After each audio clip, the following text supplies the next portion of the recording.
que jamais tinha ouvido falar. Não é de surpreender que todos achavam que a criança logo morreria e que alguns o considerassem um monstro. Mas quem poderia imaginar que o misterioso Benjamin não só não morreria, como conseguiria mudar drasticamente as suas vidas? Num leito de hospital, vemos uma idosa internada. Ela está seriamente doente e parece estar delirando. Caroline, a filha da senhora, está sentada ao lado dela e não entende porque sua mãe está-lhe contando umas histórias estranhas e antigas. Então, a idosa pede para ela pegar uma espécie de diário na mala e lê-lo em voz alta para ela. It's dated April 4th, 1985. O autor do diário se chama Benjamin Button e ele diz que morrerá em breve. Portanto, deseja contar toda a sua vida. Ele nasceu em circunstâncias muito estranhas. Sua mãe morreu no parto e ele era um verdadeiro monstro quando nasceu.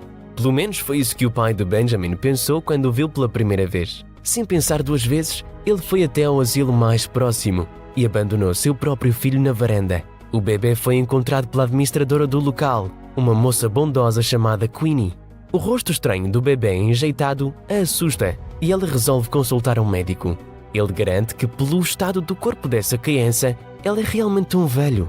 Ou seja, ele tem no máximo algumas semanas de vida. O médico aconselha não abandonar um bebê tão frágil. O namorado da Queenie, Tizzy, não fica muito feliz com essa história. Mas a mulher não dá ouvidos a ninguém. Ela está convencida de que este é um presente de Deus, o que significa que deve ser aceito. Por outro lado, os velhos que convivem com ela ficam felizes com o novo morador. Passam dias, semanas e meses e o Benjamin não só morre, como vai mudando rapidamente. Aprende a falar, a andar e a cuidar de si. Um dia, acontece no asilo tradicional Domingo em Família, no qual os familiares dos moradores vêm visitá-los, almoçam juntos e passam a noite. É nesse dia que o Benjamin vê uma linda garota chamada Daisy pela primeira vez. A mãe dele anuncia durante o almoço que finalmente conseguiu engravidar. Uma amizade imediata surge entre o Benjamin e a Daisy. Eles se entendem, conversam sobre o comportamento estranho dos adultos, ouvem contos de fadas juntos e até fogem à noite para um abrigo feito de lençóis para trocar segredos. Mas a avó de Daisy, que os encontrou, não entende essa amizade. What are you doing under there? O Benjamin não entende porque a avó da menina briga com ele, como se ele tivesse feito algo ruim. Mas sua mãe explica para ele que ele é simplesmente muito diferente das outras pessoas e que nem todos são capazes de entender isso. A leitura do diário é interrompida. A Caroline pergunta para a sua mãe se ela sabia que o Benjamin a amava desde a primeira vez que se viram. Assim, entendemos que a senhora morrendo na cama do hospital é a protagonista das memórias do Benjamin. Enquanto isso, o bebê da Queenie nasce. O Benjamin se sente solitário e abandonado, mas algo o salva de sua tristeza. Uma nova inquilina que o ensina a tocar piano e passa o tempo com ele. Além disso, ele fica muito feliz com as mudanças no seu corpo. A cada dia, a pele do Benjamin fica cada vez mais tonificada e ele tem cada vez mais cabelo. Hair started growing in all sorts of places, along with other things. Agora que o Benjamin cresceu e ficou mais forte, sua mãe começa a deixá-lo ir ao porto para ver navios sendo colocados na água. Lá, ele acaba escutando que um capitão local está procurando um assistente e resolve se candidatar na mesma hora. É aí que o Benjamin encontra a vocação da sua vida. Ele gosta de trabalhar no rebocador e diz que o faria até de graça. Além disso, o capitão Mike Clark acaba sendo um cara legal que gosta de dar conselhos e ter conversas sinceras. Um dia, ele pergunta para o Benjamin quando foi a última vez que ele esteve com uma mulher. When was the last time you had a woman? Never? Never. O capitão interpreta a revelação de Benjamin como um desafio e o convida para ir a um bar que é também um bordel. Depois de muita diversão, o Benjamin está caminhando pela rua e um carro o segue. O homem no banco do passageiro se oferece para dar uma carona para o Benjamin e ele aceita na mesma hora. O estranho se apresenta como Thomas Button e convida o Benjamin para tomar uma bebida em um pub. Ele, na verdade, nunca bebeu na vida, mas decide se render completamente às novas experiências por uma noite. O Benjamin não esconde o fato de ter nascido com uma doença estranha, assim como Thomas não esconde o fato de que a sua esposa morreu há muitos anos no parto. O homem já sabe perfeitamente que o velho na sua frente é seu filho, aquele que ele abandonou há muitos anos. Mas o Benjamin nem suspeita disso. Ele volta para casa terrivelmente bêbado e promete ao Sr. Button que se encontrarão novamente. A Daisy continua visitando a sua avó nos finais de semana. Um dia, ela e o Benjamin até fogem para o cais, no meio da noite. e pedem para o Capitão Mike levá-los em um passeio no rebocador. A Daisy cresce e o Benjamin também muda. Agora, ele está com 17 anos, tem cada vez mais cabelo e cada vez menos rugas. Ele experimenta muitas novas emoções pela primeira vez, como por exemplo a perda de uma pessoa próxima, quando aquela mulher que lhe ensinou a tocar piano falece. No mesmo período, ele toma uma difícil decisão: fazer as malas, despedir-se dos pais adotivos e partir para o mar. Durante alguns anos, o Benjamin trabalha no rebocador e mantém contacto constante com a Daisy por cartas. Ela foi para Nova York para estudar em uma prestigiosa escola de balé. A tripulação do rebocador para em pontos de diferentes países e um dia acaba na fria Murmansk. Lá, o Benjamin conhece a Elizabeth, a linda esposa de um oficial britânico que é espião na Rússia.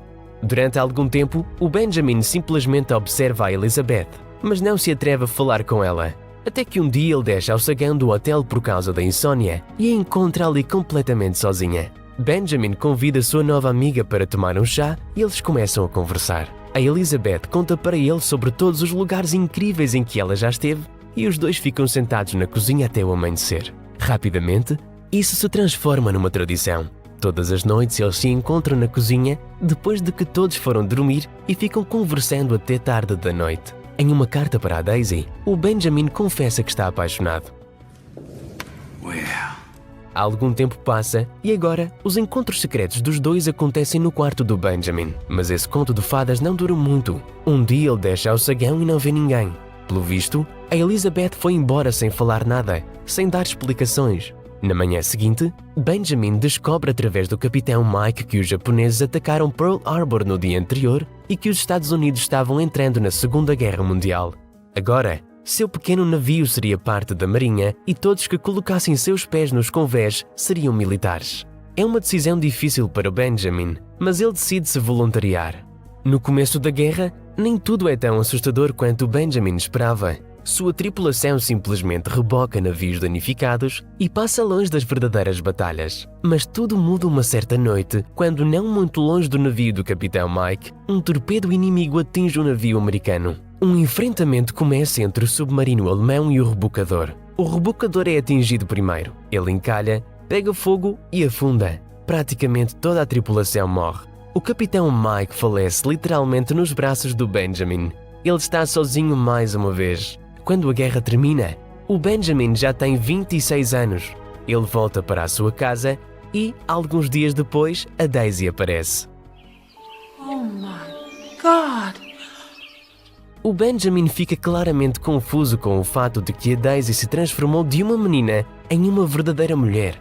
Mas a Daisy, ao contrário, se acostuma rapidamente com as mudanças dele. Eles saem para jantar e a garota fala a noite toda sobre o seu trabalho em Nova York. O Benjamin fica em silêncio e a ouve. Ele também oferece para ela uma combinação estranha que ele aprendeu com Elizabeth: caviar negro e vodka. Em casa, a Daisy dança para o Benjamin na varanda. O álcool faz ela tagarelar.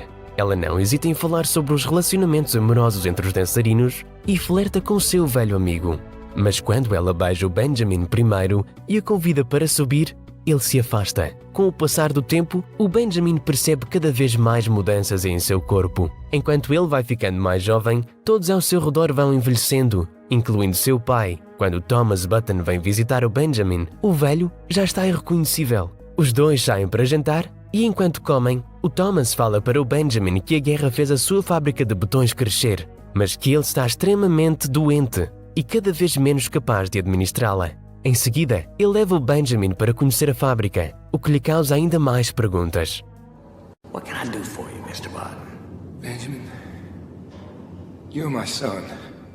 O Thomas se arrepende de ter cometido o erro de deixar o Benjamin ao cuidado de estranhos. Agora, o idoso quer amenizar sua culpa, deixando toda a sua herança para o seu único filho.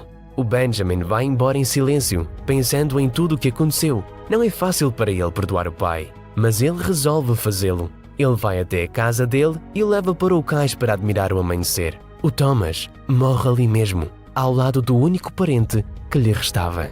O Benjamin decide viajar para Nova York para a estreia da Daisy, na qual ela dança como primeira bailarina pela primeira vez. Ele parou de usar óculos e agora está bem jovem. Após a apresentação, o Benjamin vai ao camarim para dar flores para a Daisy. Ela fica confusa e pergunta por que ele não a avisou que viria. O Benjamin quer jantar com ela, mas ela tem outros planos. Sua trupe vai comemorar a estreia e ela o chama para ir junto. Na festa, o Benjamin descobre que a Daisy agora tem um namorado e se sente excluído. Ele sai sem se despedir, mas a Daisy vai atrás dele. Ela está com raiva. Será que o Benjamin realmente achava que ela largaria tudo por ele assim? Eles têm uma conversa incômoda e se despedem às pressas. Na cama do hospital, a Daisy interrompe a leitura da filha, culpando-se por ter sido tão indiferente naquele momento. Ela mostra para a Caroline algumas fotografias daquela época e conta que naqueles 5 anos a sua carreira estava no auge. Enquanto a Daisy e seu novo namorado viajam por Moscou e Viena, o Benjamin continua morando na casa de repouso e ajudando a Queenie.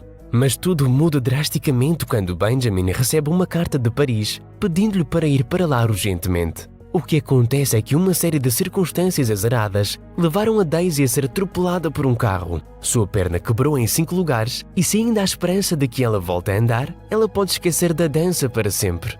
A Daisy parece que não fica nada feliz em ver o Benjamin. Isso porque não foi ela quem chamou o velho conhecido para ir a Paris, mas uma amiga dela.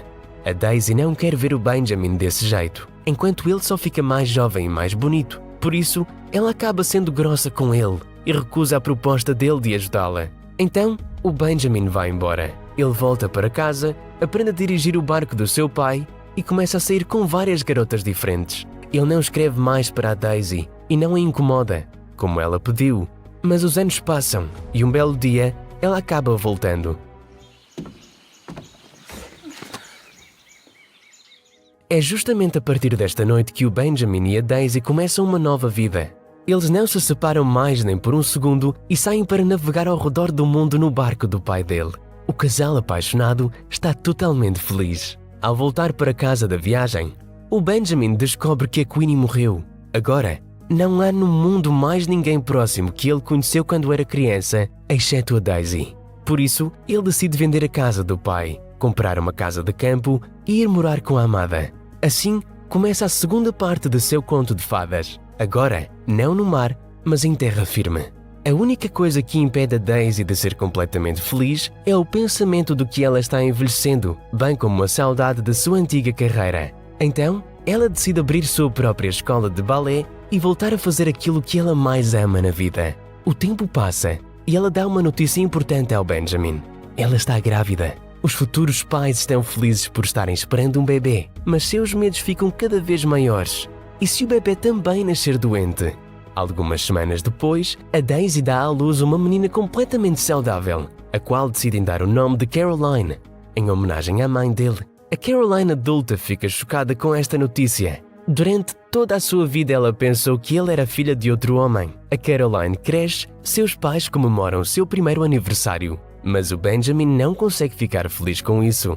Ele fala para a Daisy que ela precisa encontrar um pai de verdade para a sua filha, porque ela não pode criar 2 bebês. Apesar da certeza da Daisy de que tudo dará certo, ele secretamente vende todas as propriedades deixadas pelo seu pai, deixa dinheiro para as suas amadas e vai embora antes que sua filha pudesse ter memórias dele.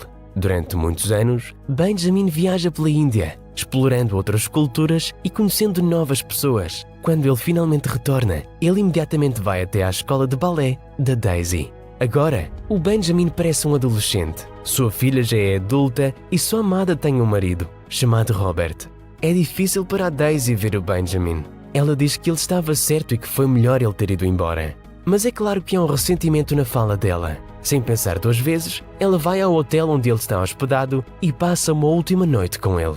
Neste ponto, o diário de Benjamin Button termina.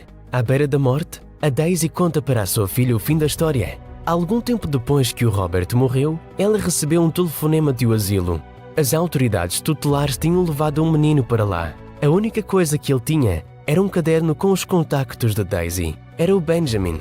Ele agora não reconhecia ninguém e não entendia nada por causa da demência. Do you remember me? I'm Daisy. Daisy começou a visitá-lo na casa de repouso todos os dias para ficar com ele.